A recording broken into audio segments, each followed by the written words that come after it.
Okefenokee, a forbidding place once thought to harbor deadly diseases. It sheltered fugitives and inspired fear and superstition.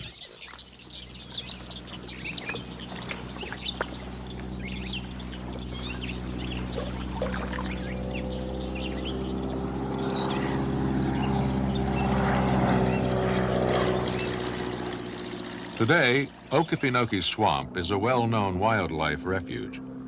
But even for people like biologist-photographer Dr. John Paling, it is not entirely welcoming. Whenever I go back to Okefenokee now, I've got mixed feelings about it. From the air, when you go across it, it looks just so beautiful and so serene and so natural and so appealing. And yet, it can be a place of such contrasts that it seems almost as if man was never intended to be there for long.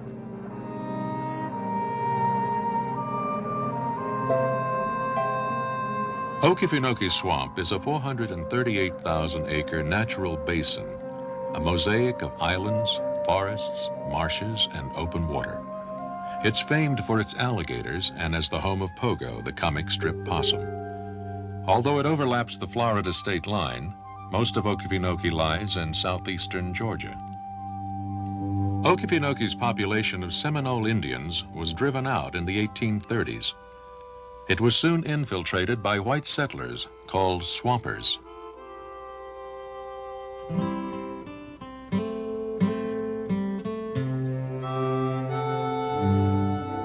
By the 1930s, the swampers were well established here, showing off alligator nests and eggs for visiting photographers.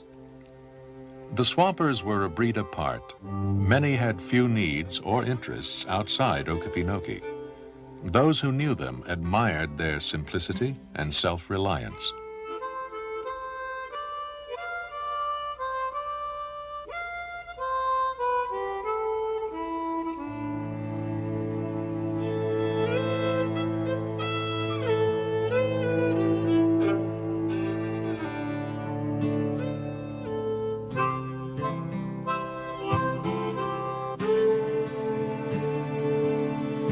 Soon after the turn of the century, virgin stands of cypress brought an invasion of the swamp. This and earlier schemes to build a ship canal through the swamp and even to drain it threatened to destroy Okefenokee. But much of Okefenokee's prime timber was cleared in less than 20 years. Soon the swampers were alone again.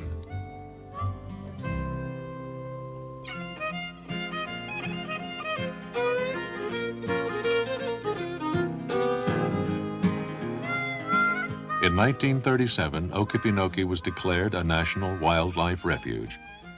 The human residents would eventually leave. One old-timer said, "We have the swamp and that's good, but the swampers are all gone. It's just a shame we can't have both."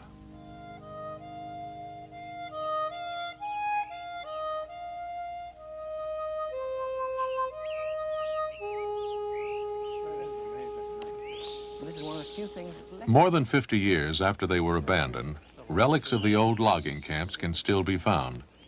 Now deep in regrowing forest, they're objects of curiosity for biologists like Kent Vliet and John Paling. This is an old crane. Oh, this is? The engine was up front, and there'd be water in this old cylinder. And After working here for several seasons, Paling, born in England, has become intimately familiar with this Georgia swamp. And there's something even more dramatic over here. Come and have a guess at this. What do you make of this? That's some sort of a chassis. Right? Is that what they carried the logs on? Nope. Try again. Don't forget, we're on an island in the middle of Okefenokee, so try again. Yeah. Some sort of a swamp buggy or something. What is that? It's a car. They had 3 cars on the island. Really? But that's a heavy duty, isn't it? Heavy chassis. But look how well the metal's been preserved. Yeah. And there's another thing to pick out, too. You see why it's so good? It's British. Right-hand drive. It's a Durant car that they brought over on the trains for 3 people. Yeah, there were 3 cars they would chug up and down. And this thing is preserved so well. Many cars that are 10 years old don't have a chassis as good as that. Well, that's a very heavy chassis. Right, and it was just to take people up and down. There was a big turpentine still at the end of the island, too. And there was a cinema, there was a barber's shop, all gone now. It's amazing. Yep. Hardly a trace. When the logging company finished up business, they just tried to get all the people off. When the National Parks, Fish and Wildlife took it, 1937.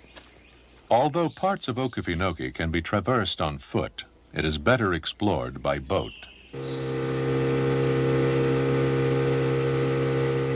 The waters of Okefenokee look like polished ebony, dark but highly reflective. It is a landscape of mirrors, fascinating and surreal.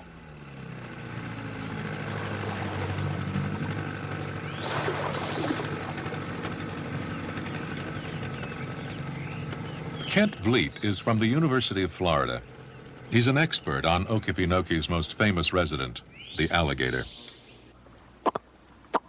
You know there's one right in front of us, Joe? Yeah, I can see that one.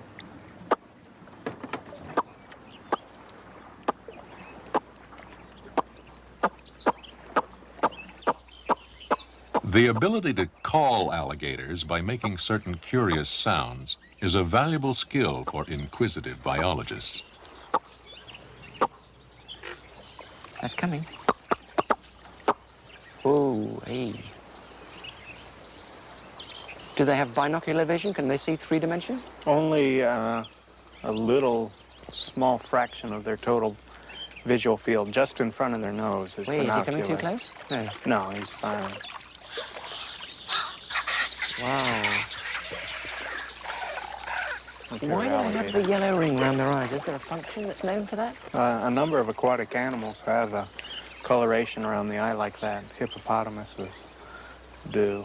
It might have something to do with magnifying light going into the eye, sort of the reverse of a football player putting black grease under the eye. To make them see better, in fact. It's going to go Oh, down? there he goes. Ah. How long will they stay underwater? They can stay under a good long time. You know, when they're resting in the afternoon, they go down for at least 15 minutes. Right, he's up again, look. Yeah, there it is. In the wintertime, they may stay down for days. Nobody knows. For days and days. I mean, they're really, what, they hibernate? Well, yeah, in a sense, it is a hibernation. Their metabolism slows down so much when they're that cold that they just require almost no oxygen. And they don't eat, obviously, if they... No, they don't eat for several months during the winter. I think the average member of the public that comes to Okefenokee and sees an alligator thinks they've really arrived in prehistory. You think? And back into the age of the reptiles.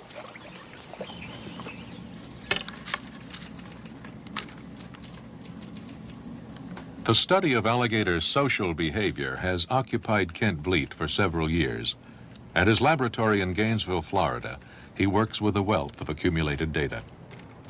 We've learned that alligator behavior is actually very, very complex. It's much more complex and much more sophisticated than the behavior of other reptiles that have been studied. And so our dealings with alligator behavior have been to try to document the types of behaviors they show and analyze these not only in simple terms of alligator behavior, but as they might represent the primitive beginnings from which the more complex behaviors of birds and mammals have evolved.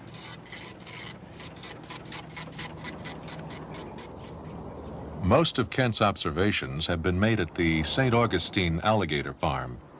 Several hundred alligators are on display here for the enlightenment of tourists. The farm affords easy access to an otherwise elusive animal. Before that, just to see if the place would work out.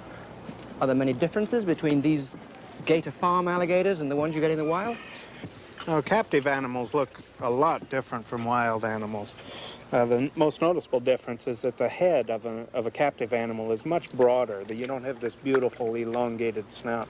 That's because captive animals spend so much time on land basking. And at least in old animals like these, the head weighs so much that it just tends to flatten itself out over the years. It spreads out and becomes much broader. Is that what also squeezes the teeth out too? Because they're all showing, very obvious here. They're very toothy animals.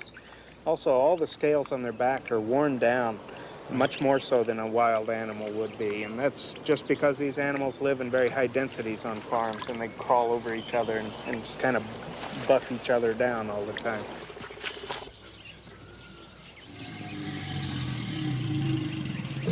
Since 1981, Kent Vliet has made a detailed study of alligator behavior in the mating season.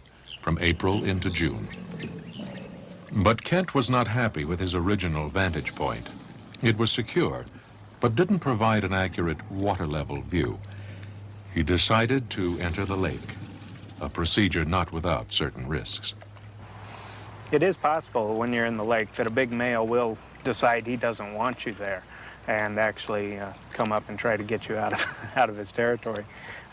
We've had very few problems when I was swimming in the lake, but there's always the potential for an alligator getting a hold of you and doing some real damage. Kent has found that alligators here at the farm are fairly harmless, especially during mating season. And to increase his knowledge, he puts this opinion to a highly meaningful test.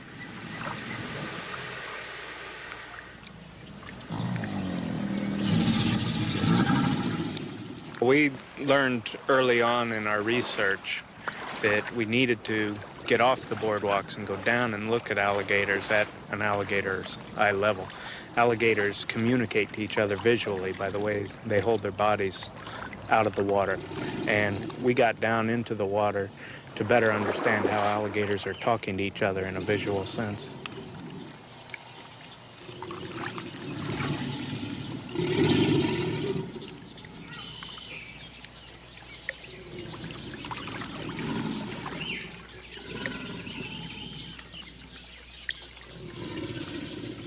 Kent has taken a lot of kidding about being up to his eyebrows in alligators and seeing eye to eye with his study subjects.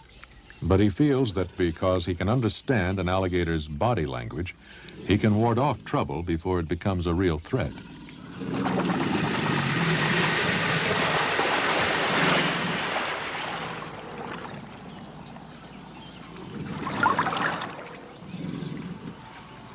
I look for animals that are obviously directing themselves toward me as aggressive animals. The way they tilt their head, how high they hold their body out of the water are all indications if they're being aggressive or not. Not all the animals that come toward me are aggressive. Many are curious, but I still have to treat them all about the same. I can't let them get too close to me. I carry a large, about 5 foot long cypress pole with me, and if an animal does get too close, I just nudge it away. Try to keep it out of strike range.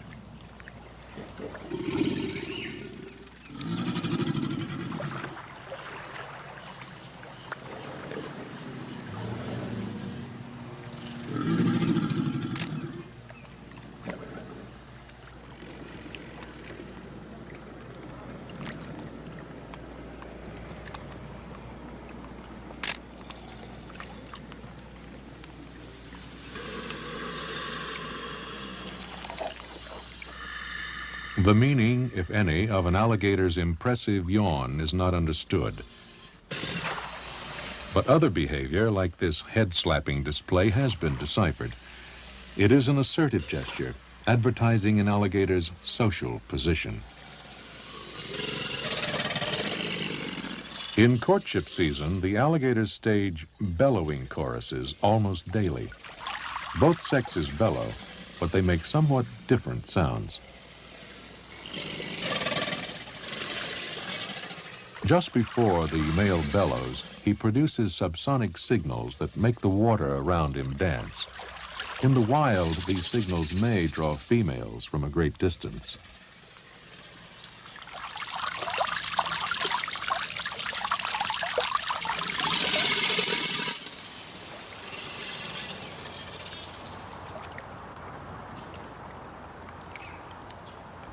Courtship is a quiet and oddly tender process that Kent has sometimes been able to witness at close quarters. Courtship is usually initiated by one animal swimming slowly up to another. And this is a very important stage of courtship because they have to communicate to each animal that they have non-aggressive intentions. And secondly, they go into a period of touching one another along the face and neck, and they really orient each other to each other's head and neck. In the third phase of courtship, these touching behaviors become more exaggerated and the animals start pressing each other down underwater. And these are real tests of strength between the two animals. And these will be accentuated until one animal is capable of pressing the other underwater and ultimately circle around and mount on that animal and begin riding it around and ultimately roll over to one side and attempt to mate with that animal.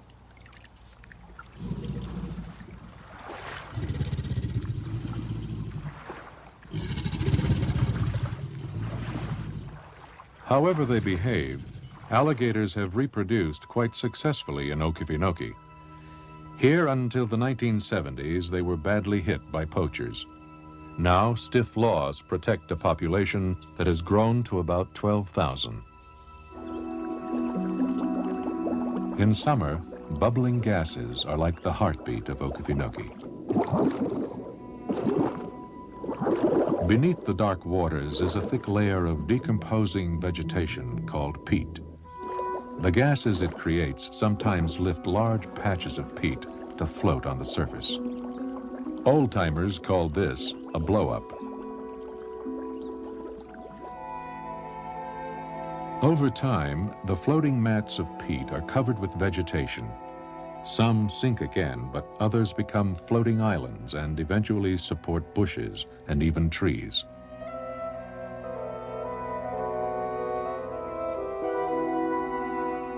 Ultimately, the trees take root and new land is created. Small wooded islands known locally as houses.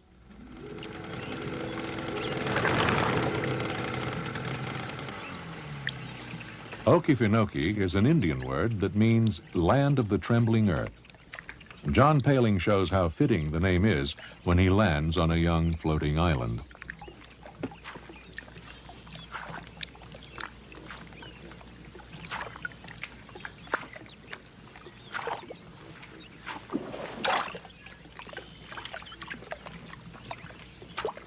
I actually enjoy walking on trembling earth, if I admit it. It's one of these strange experiences like walking on a bowl of jelly.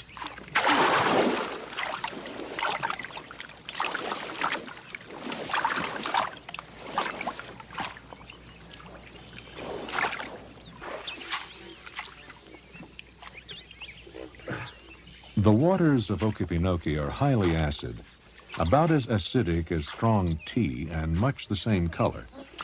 Conditions favor the growth of insect-eating plants that are found here in great variety. This pitcher plant lures insects to its hollow tubular leaf with nectar.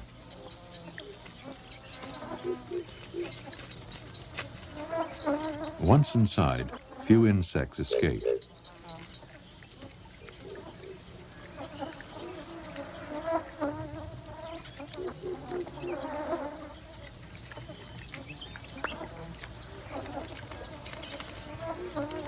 They're fooled by light from the translucent windows that line the back of the tube. They exhaust themselves trying to get out. Eventually, the insects fall to the bottom of the tube. There they are dissolved by acid secretions, and the plant absorbs them.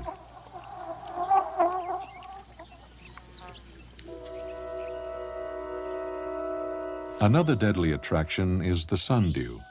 Its leaves are adorned with brightly colored stalks tipped with shiny droplets, apparently a sweet meal for passing insects.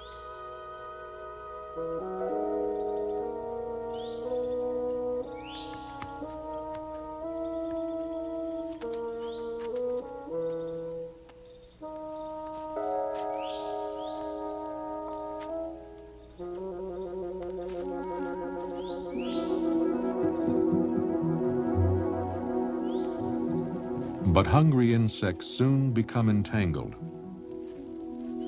Escape is impossible when the plant finally closes to digest its victim.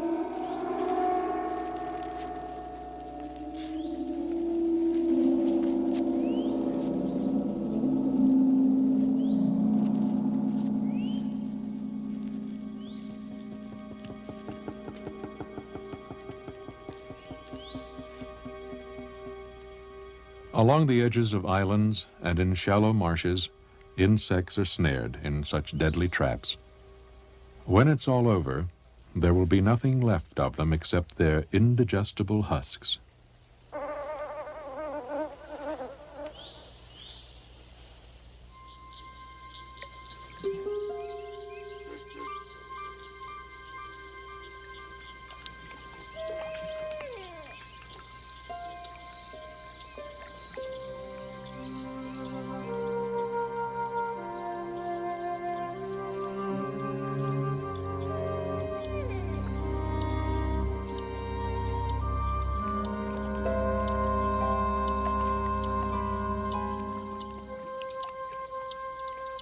As night falls, Okefenokee's gloom and its grandeur deepen. 100 million years ago, the alligator's ancestors thrived in prehistoric swamps. As far as we know, they looked much as they do today.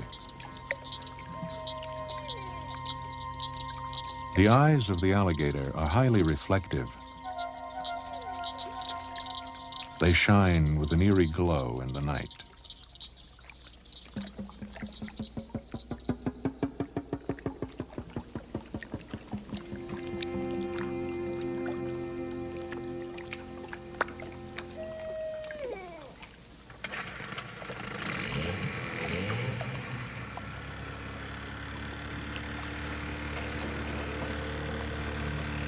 John Paling and Kent Vliet conduct a nighttime search for baby alligators.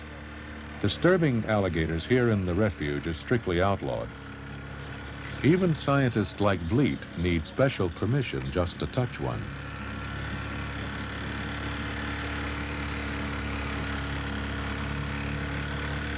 Let's cut off the engine for a minute and get some peace. Wow, it makes a difference, doesn't it? This pole from here. Beautiful in here. Nice and quiet without that outboard. Sure thing.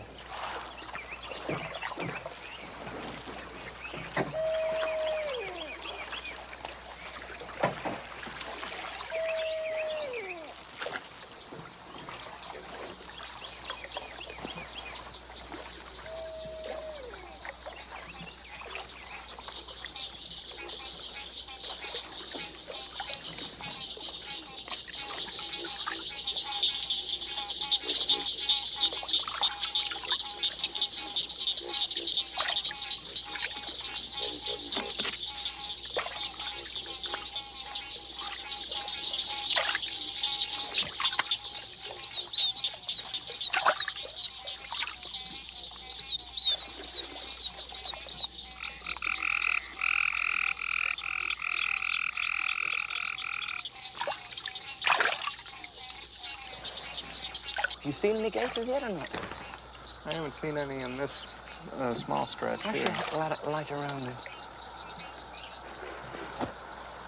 Is that one over there? Yeah, that's one back in the... Let's try and get a bit Water closer to lilies. it, can we? Hold some more if you keep paddling on that side.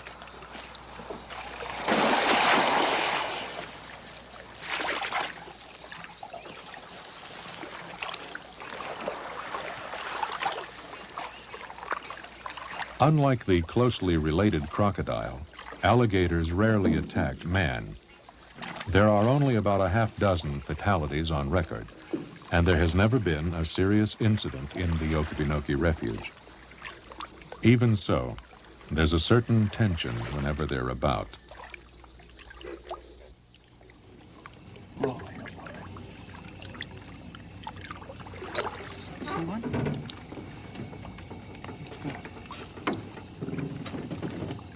I'll keep going. Say when. Okay, just a little closer. You got one? Yeah. Hey, The captured baby gives a continuous cry of alarm. John and Kent work quickly. They want to minimize stress on the baby and avoid trouble with its mother, who might be nearby. 42.5 centimeters. 42? Mm-hmm. 42. Right. What's it reading? It's just at 200 grams. Watch it, watch it, watch it, watch it. Coming right at us. Boy, she's really cruising. Is it the calls of the baby? Mine. Look Yeah, at the baby's just continually she's going. talking. Well, hang on, her jaws are open a bit, and her Yeah. teeth are showing. Kent, are you sure that's okay? I don't think it's a good idea to stay here. Do you want to put the baby back or what?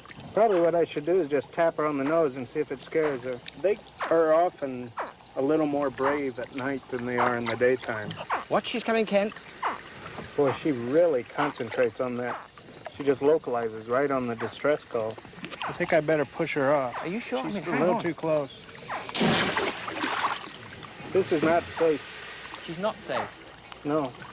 How about just putting the baby back? Don't you think that's the best idea? Yeah, we're Okay. definitely at a disadvantage.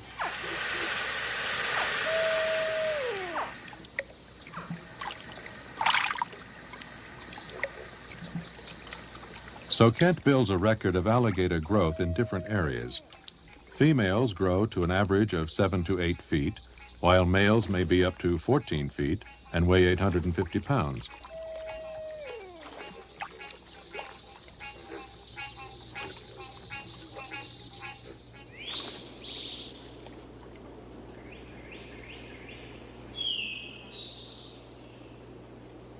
Not all of Okefenokee's wonders are found in the marshes. John Paling explores a pine forest in search of the red-cockaded woodpecker. The birds are endangered and difficult to find. They live in groups of 3 or more, and each of these so-called clans requires about 200 acres of home range. This small woodpecker, only 7 inches in length, has become famous for its finicky habits. It will only make holes in old pine trees that are usually infected by a certain disease, red heart fungus. The fungus softens the tree's inner core, making the woodpecker's work easier.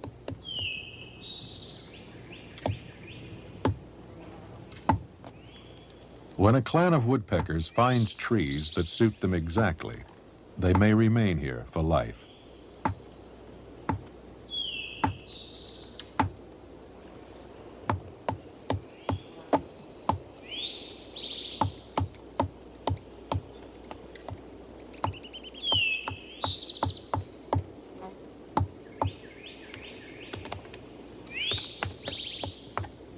The woodpeckers keep busy, however, carrying out a fascinating scheme for survival.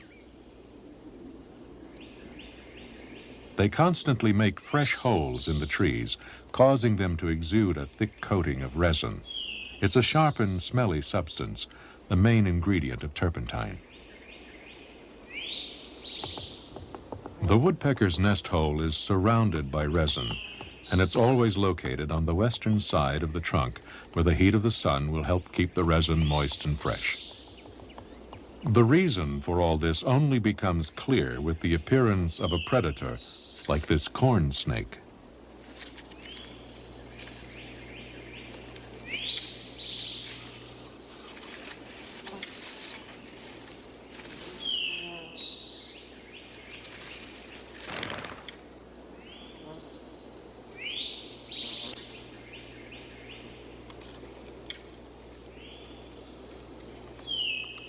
Sometimes this snake can be an amazing tree climber.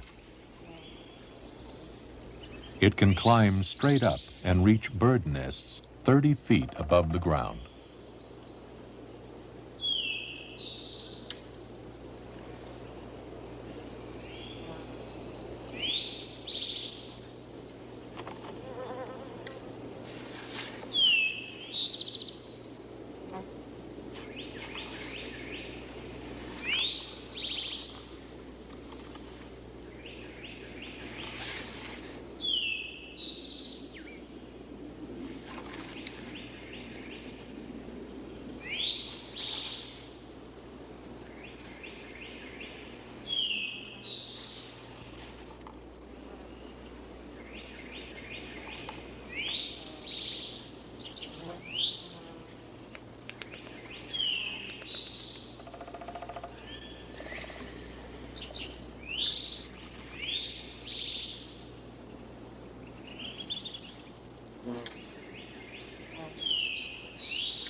Eggs or baby birds inside the woodpecker's nest are seemingly easy prey. But now the resin comes into play. To the snake, it's a powerful irritant. Frequently, it stops the snake entirely. Even if the snake persists, it still tries to avoid contact with the resin. Often the snake ends up retreating the hard way.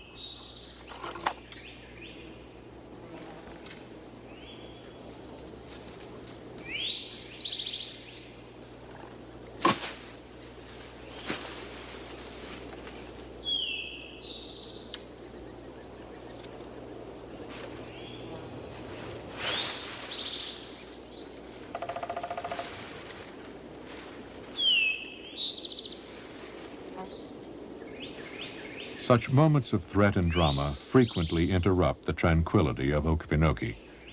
The predator in one situation can become prey in the next.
A baby alligator in pursuit of a diving katydid.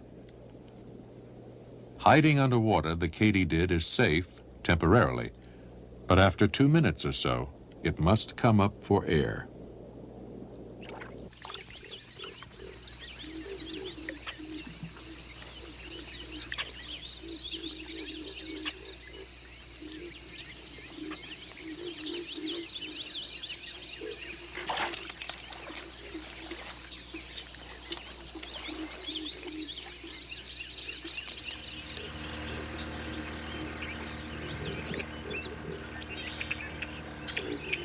It's midsummer.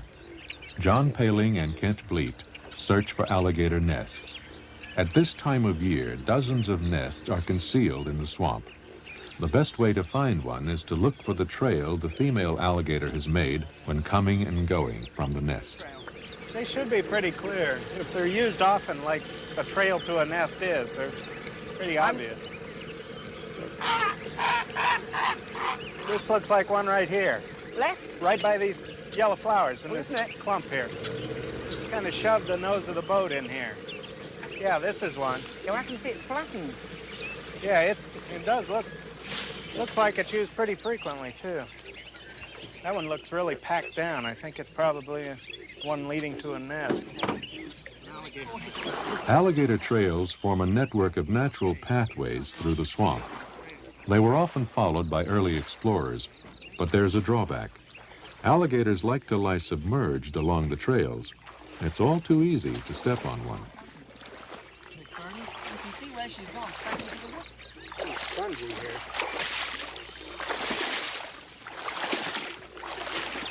Beautiful flowers, aren't they?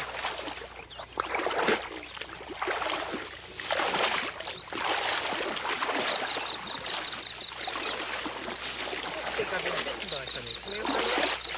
It's very distinct too. I think females been using it a lot. In the nesting season, the female alligator is on the defensive. She herself has nothing to fear, but her eggs are highly vulnerable. Scavengers often attack the nest. Wait a minute. Here's the nest. No, I think they've been eaten. Something's gotten into the nest and eaten the eggs. What would eat these then? Probably either raccoons or black bears. Black bears eat a lot of alligator nests here.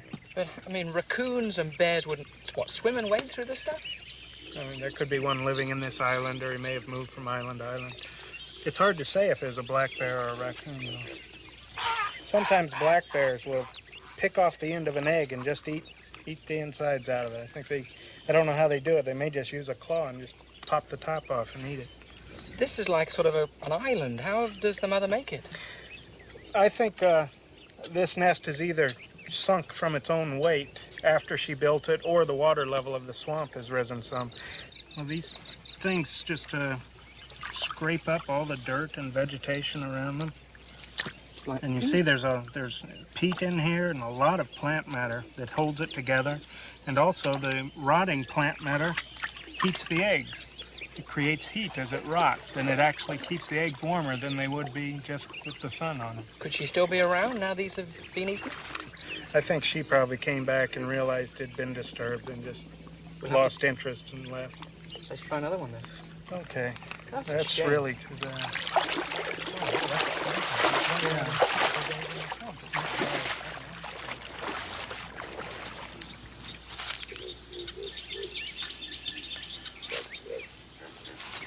Often the female alligator is not far from the nest, and when she discovers an intruder, she can be highly aggressive.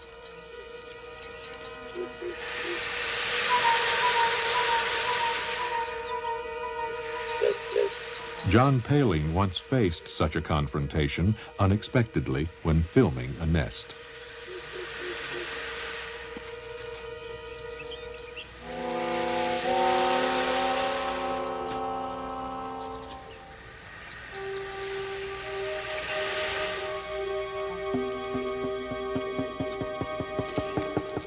This was, in Paling's understated words, a moment of surprise and serious concern.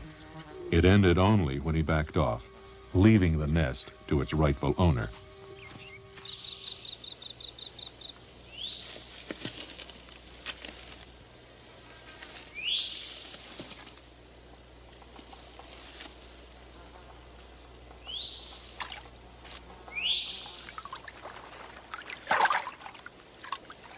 The fierce protection given the nest plays a vital part in the life of the red-bellied turtle. The female turtle tries to lay her eggs in the alligator's nest. If she succeeds, the mother alligator will unwittingly stand guard over the turtle eggs as well as her own.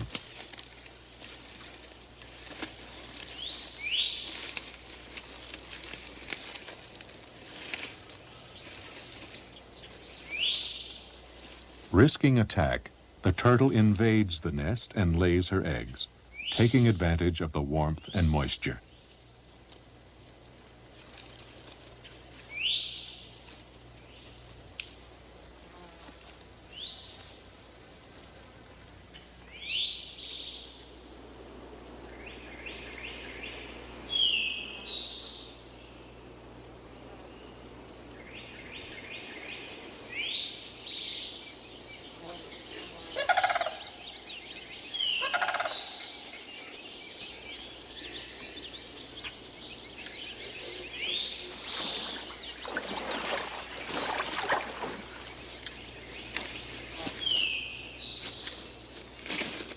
Leaving her eggs behind, the turtle tries to get away. It's just as risky as getting in.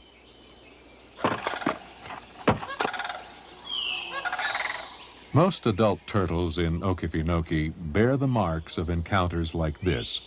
Often they're not harmed. It's as if alligators recognize the turtle after one futile bite. Finding it hard to crack, they then leave it alone.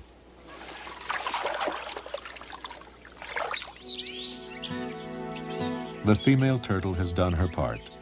She leaves her eggs in the alligator's protection and will not return.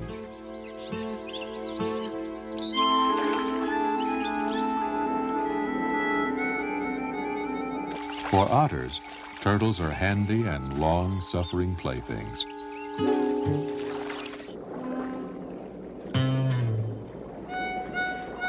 Otters are perhaps the most entertaining inhabitants of Okefenokee, and playfulness is believed to be one strong indication of animal intelligence.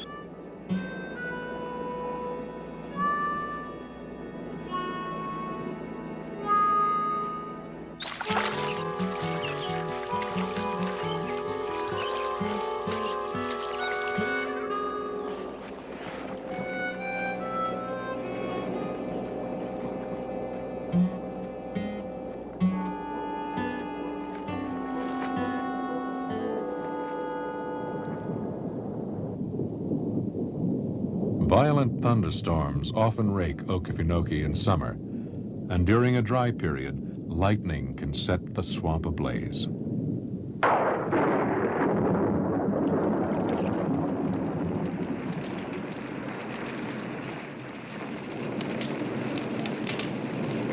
Peat, when dry, is flammable. It can burn slowly and steadily for months at a time, so fire eats away the land in Okefenokee.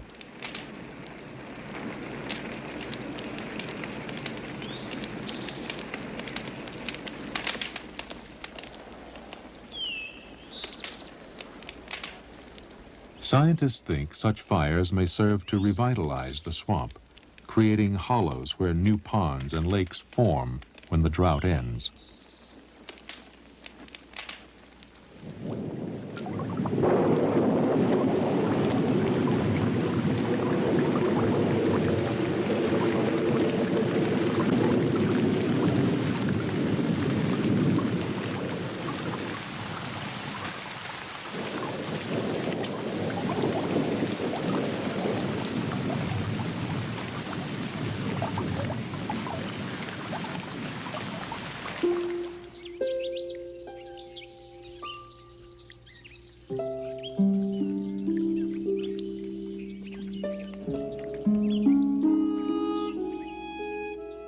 Recovery after a fire is swift. Soon, Okefenokee is once again resplendent with vibrant color.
By late summer, the baby alligators are ready to hatch.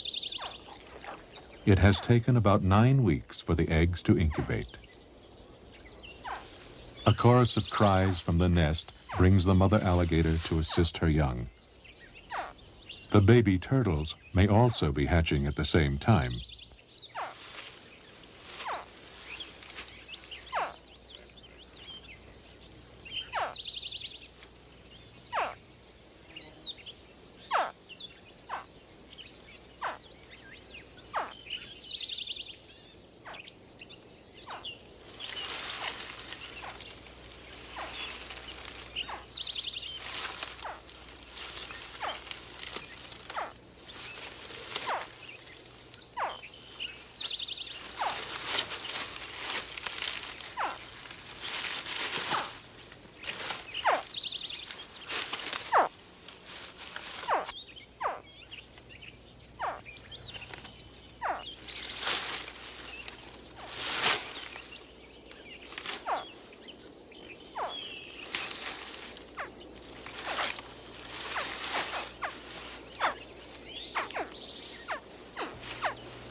The alligator baby.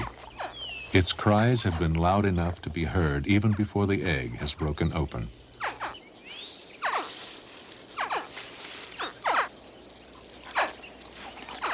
Interestingly enough, the sex of baby alligators is determined by the temperature surrounding the eggs.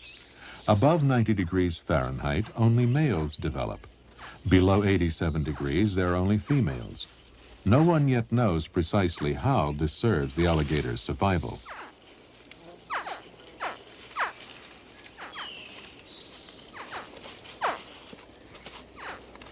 The mother alligator tries to seize the young in her mouth and carry them away.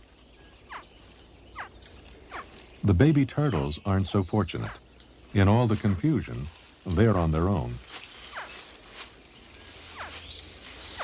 With ponderous care, the mother alligator carries her young away to water, one by one.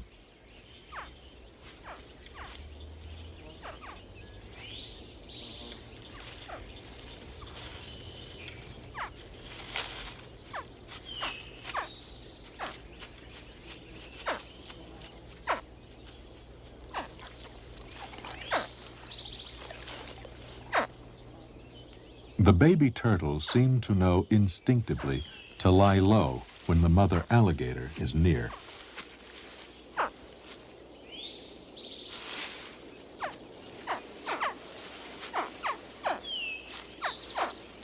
When the baby turtles make a break for it, they head unerringly for the nearest water.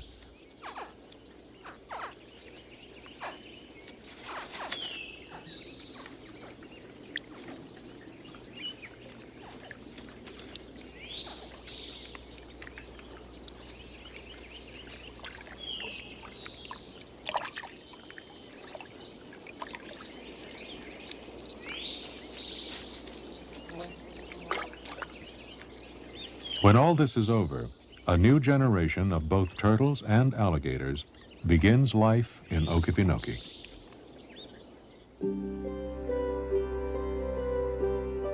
In 1960, a dam was built in the wildlife refuge on the Swanee River that could change Okefenokee forever. By holding water in the swamp, the dam is intended to prevent fires and loss of timber in nearby forests, but it could also upset the balance of fire and regeneration that makes the swamp what it is. Experts disagree, and it could be decades before the full impact is known.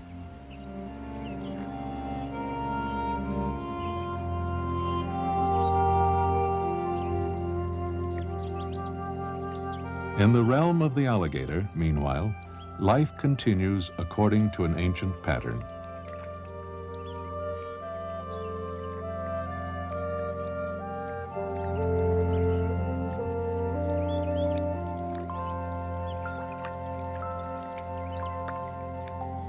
At this age, the young alligators are vulnerable to many predators. They will remain in their mother's protection for several months before going off on their own. So the alligator has survived on Earth long before the time of man, And with sufficient human knowledge and concern, the alligator will remain an ancient and durable survivor of the distant past.